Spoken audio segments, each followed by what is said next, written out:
So welcome back. So today we will be discussing another problem from the same topic of equilibrium conditions from the subject engineering mechanics. So for today's session, the problem I have selected is as shown in this slide. So it is regarding two smooth cylinders which are kept inside a channel. So the question is two smooth cylinders A and B, each of diameter 400 millimeter and weight 200 Newton, rest in a horizontal channel having vertical walls and base width of 720 millimeter as shown in the figure. So in this figure, you can see these details. So what we have to do is we have to find the reaction at points P, Q and R. So which are P, Q and R? So you can see here we have the point P, and at the bottom we have the point Q, and on the right side we have the point R. So since we have contacts at these points, what will happen? There will be reactions formed and we are supposed to find out the value of this reaction. So this is a typical problem, and we have already seen different problems like this, and in some cases the base will be at an inclined position. In some cases, the diameter as well as the weight of the cylinders or spheres will be different, and this is another category of the same type of problem. So let us try to analyze this. So for this, first of all, we need the free body diagram, and to draw the free body diagram we need to have some of the angles which is to be found out. So I have just marked the forces and reactions in the cylinders which are kept inside this channel.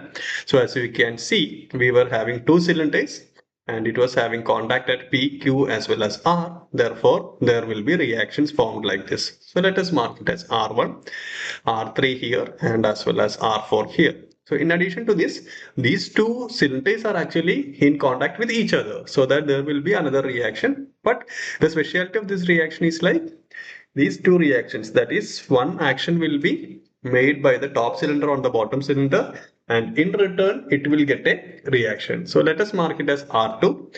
So the magnitude of these two reactions will be what? It will be same but acting in the opposite direction. Now we need to find this angle theta, otherwise we won't be able to solve using the free body diagram. So how to find this theta? In this case, you know the base is already given to you. The base width is 720 as well as the diameter of both the cylinders are given to you. So let us start. So first of all, what I am doing is, I know this point A and B are the center of these cylinders or sphere, whatever it is, and this length, what will be this total length? It will be the radius of the first cylinder plus radius of the second cylinder, and in this case the diameter is given as 400 and both these cylinders are actually similar, so that the diameter is same. Therefore radius will be 200 mm for one, and the second one also will be having a radius of 200 mm. So in total AB will be equal to how much? 400 millimeters. Now what about BC? Can we find out BC? So what is the purpose of finding these sides? We are supposed to find out the angle theta. For that I am trying to find out the sides of this right angle triangle so that I can easily calculate the value of theta. Now coming back, what will be the length of BC? You already know the total width of this channel is 720. So that we also know that the diameter of the cylinders are 400, so that we will have a radius. So if you see here, this much is the radius of second cylinder and this much is the radius of my first cylinder, and what I need is BC. That means this total length minus this radius will give me BC. So that is what is done here. 720 minus 200 minus 200. So it will be effectively 320 millimeters. So BC will be 320 millimeters. Now I already have these two sides. So what I can do, I can take cos theta is equal to adjacent side by hypotenuse from this right angle triangle. So BC by AB, which is equal to 320 by 400, or theta will be equal to cos inverse of 320 by 400, which will give you 36.87. Now let's start by analyzing each cylinder. as I always tell like when we have problems like this, we have to start our analysis from the top cylinder. So I am just starting from the upper cylinder. I have shown the free body diagram of the upper cylinder here. We will be having the weight acting in the downward direction. We will be having the reaction from the bottom cylinder. So this reaction will be acting on the upper cylinder and this reaction will be acting on the lower cylinder. So I have marked only one reaction here. Then at the right side, we will be having the reaction R1. So that is also marked here. And this angle is theta, which we have already found out. So once we have the angle and the forces and reaction, what we can do? Just simply apply the equilibrium conditions. So let's start with resolving forces vertically and applying the condition of equilibrium. So first of all, I am using sigma Fv is equal to 0. So what will happen? We have to find all the forces and components acting in the vertical direction and take the algebraic sum. So we have this inclined force R2. And what will be the vertical component? It will be R2 sine theta and acting in the upward direction. So that I can write R2 sine theta. And the second force that is acting in the vertical direction is the weight, which is acting in the downward direction. Therefore, minus 200. There is no other force, so this can be equated to 0. And what was the value of theta? 36.87 degrees. So substituting that, I can get the value of R2 as 200 divided by sine 36.87, which will result in 333.33 newtons. Now what we can do? We can apply the next condition of equilibrium by resolving force in the horizontal direction. So I am doing that, resolving force in the horizontal direction. What I will get?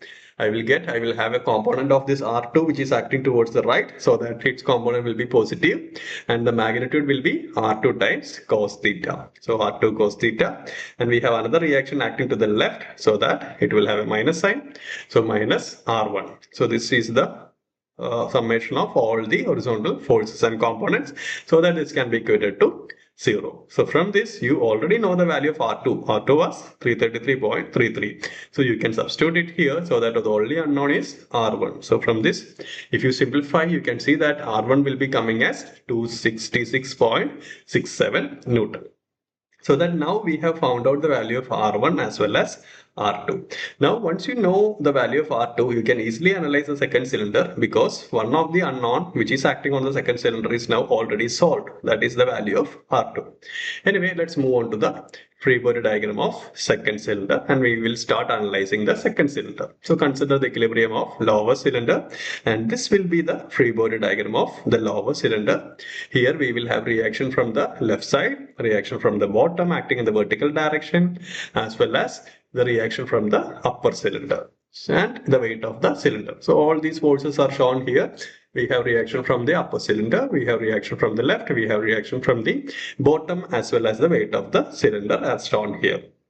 And this reaction will be acting at an angle of theta that we have already seen. Now let's apply equilibrium condition again. So I'm starting with sigma Fv again, applying resolving forces in the vertical direction and applying sigma F is equal to 0. What I will get? I have R4 which is acting in the upward direction.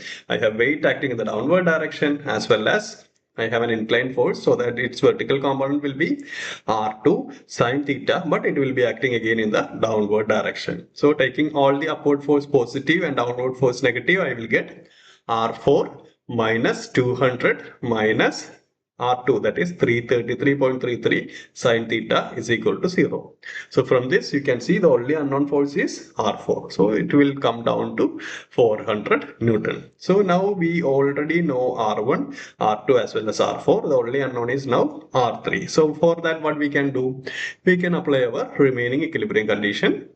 So resolving the forces horizontally for sigma Fh is equal to 0. What will happen here? You have to take the sum of all the forces and resolved components acting in the horizontal direction. So which are these things?